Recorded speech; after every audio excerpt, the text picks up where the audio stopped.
Start verildi ve altılı Ganyan'ın ilk ayağı başladı. İç kulvar avantajıyla 2 numaralı Rain of the Sun ilk 50 metreyi önde geçen safkan oldu. İkincilikte 9 numaralı Pepe Hacı yarım boya kadar geride yer tuttu. Şimdi dıştan yaptığı ataklarla Pepe Hacı Rain of the Sun'ı geride bırakarak 1200 metre start yerini 1,5 boya farklı önde geçti. 2 numaralı Rain of the Sun ikincilikteydi. Hemen dışından gelen ikili 3 numaralı Ocean Rain ve 1 numaralı Mia Boy şimdi onu geride bırakıp ikinci ve üçüncülüğe yerleştiler. Rain of the Sun dördüncülükte kaldı. 1,5 boya kadar geride 5 numaralı Waka Waka var. Onun bir boy kadar gerisinde iç kulvarda Atlantic Storm, dışında da 4 numaralı Aten Boy sırasıyla atlar son 800 metreyi geçiyor.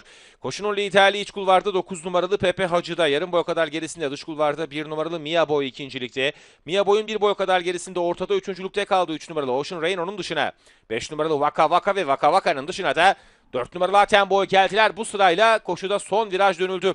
Düzlüğe de ilk çıkan safkan 9 numaralı Pepe Hacı oldu. Hemen dışında Mia Boy var. Mia Boy'un dışında da 5 numaralı Waka Waka ortadan Stormy Dream yer ararken içeri doğru da 2 numaralı Rain of the Sun daldı. Önde 5 at başa baş oldu. Son 300'ü beraber geçtiler. Şimdi içeriden gelen 2 numaralı Rain of the Sun liderliği aldı. 2,5 boy fark yapıyor. Dışarıdan tekrar Pepe Hacı'nın, daha geriden Waka Waka'nın, Atlantic Storm'un en dış kulvardan da 6 numaralı Züğürt Ağa'nın çabaları var, ancak son yüzde de 2 numaralı Rain of the Sun lider, içeriden Stormy Dream, dışarıdan da Atlantic Storm geliyor son 50. Rain of the Sun önde. Rain of the Sun kazanıyor.